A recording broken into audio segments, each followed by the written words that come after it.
Good morning, everybody. Happy Thursday, y'all. We have almost made it through another week.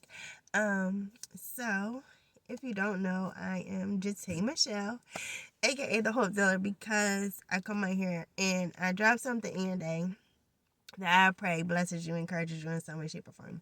So, for those of you who saw it, my last like 2 videos, right, have been about when you're like praying for something, when you're waiting on something, when you are desiring something, right? And so I want to get on here and encourage us this morning, right? So some of us may have seen, right, the thing, may have gotten a glimpse of it, whatever, right? And it's like, but not yet, right? And yeah. So I want to give us a positive perspective on how to look at the not yet, right? Because, sometimes the wait, right? Just being real, right?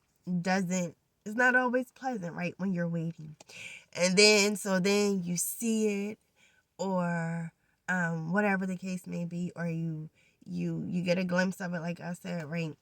And it's like, but not yet. So it's like, wait, God, so you gonna let me see it, right?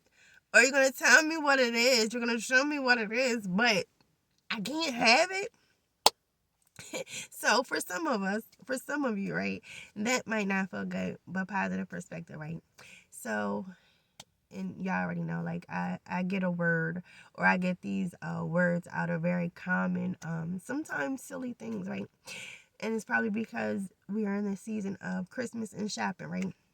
So think of it like this: it's on layaway. Yes, it's on layaway, right? And so with layaway, right? So most of us have all paid something on layaway, right? It's on layaway. It is yours. Nothing can happen to it. Um, a down payment, right, has already been put on that thing. It's off of the floor of the store in a safe place. Like I said, you have put the down payment on it. The down payment, we're going to say, is our prayers, right?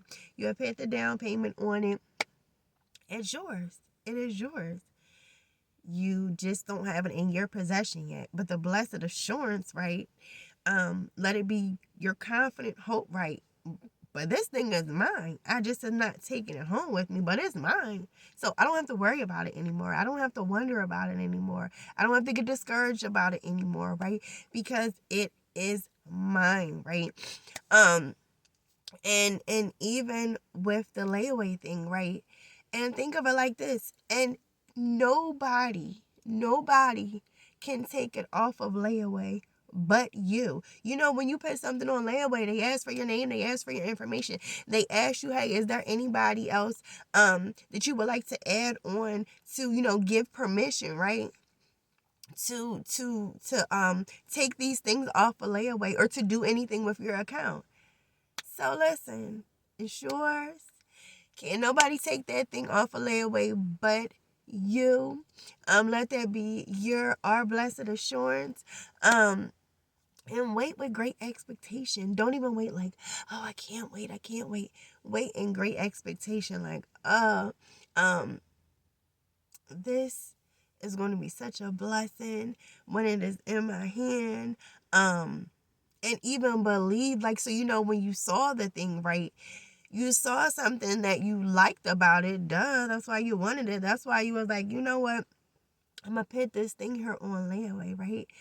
And so yeah, um, think of it like it was good when you saw it, but man, it's getting even better. It's getting even better, right? It's getting even better behind the scenes, right? Behind the counter, right? God behind the scenes is perfecting that thing. So look at it like that.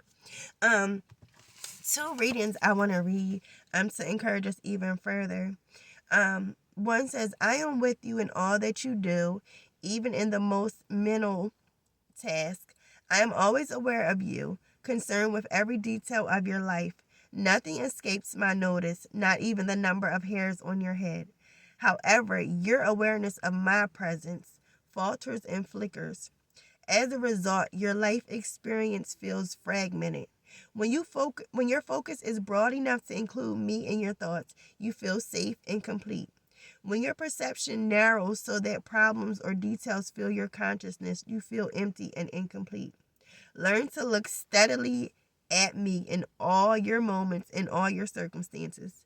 Though the world is unstable and in flux, you can experience continuity through your uninterrupted awareness of my presence. Fix your gaze on what is unseen, even as the visible world parades before your eyes.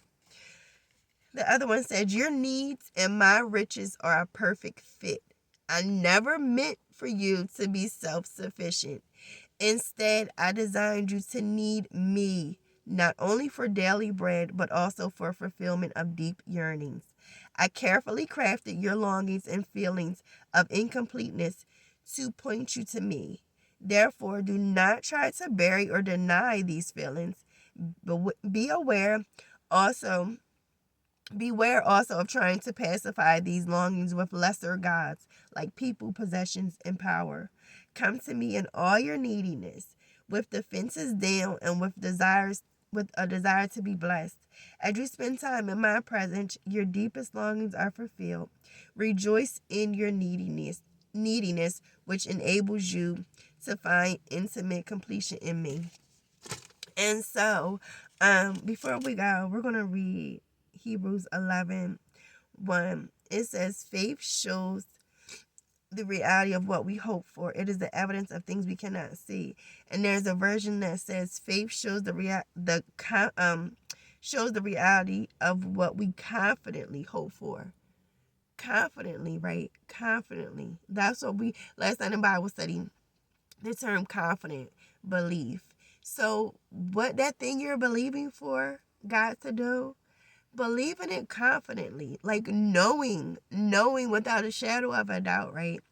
And lastly, Hebrews chapter 11 verse 17 and 18, it says, it was by faith that Abraham offered Isaac as a sacrifice when God was testing him. Abraham, who had received God's promise, was ready to sacrifice his only son Isaac, even though God had told him, Isaac is the son through whom your descendants will be counted. Abraham reasoned that if Isaac died, God was able to bring him back to life again. And in a sense, Abraham did receive his son back from the dead.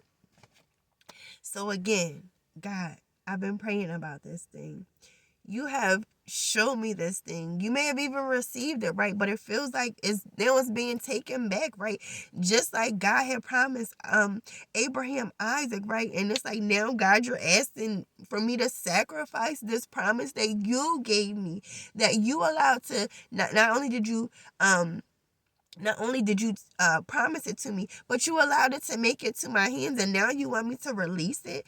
It might be like, this doesn't make sense, or it might even be like, this isn't fair. But listen, let's be like Abraham, right? Because if you know the story of Abraham, when God never intended for Isaac to be sacrificed.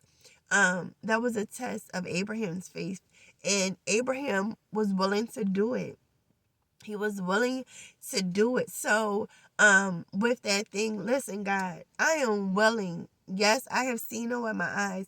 Yes, I have felt it in my hands. But God, I am willing, right, to hand this thing back over to you for whatever reason. And just like Abraham, like he said, he believed that, man, even if I do sacrifice my son, I believe that I'm getting him back. So, let's give it over to God, right? Give it over to God. Believe that God, because I'm trusting you, because I have confident hope in you, because I have faith in you, I'm giving it to you, and I'm believing that you're going to bring it back to me. You're going to bring it back to me. And that is our blessed assurance in the God that we serve, because we know God is not a mean God, right? He would never like dangle something over in front of our face. No.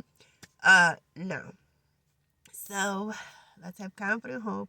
Let's trust in God. And I love you guys.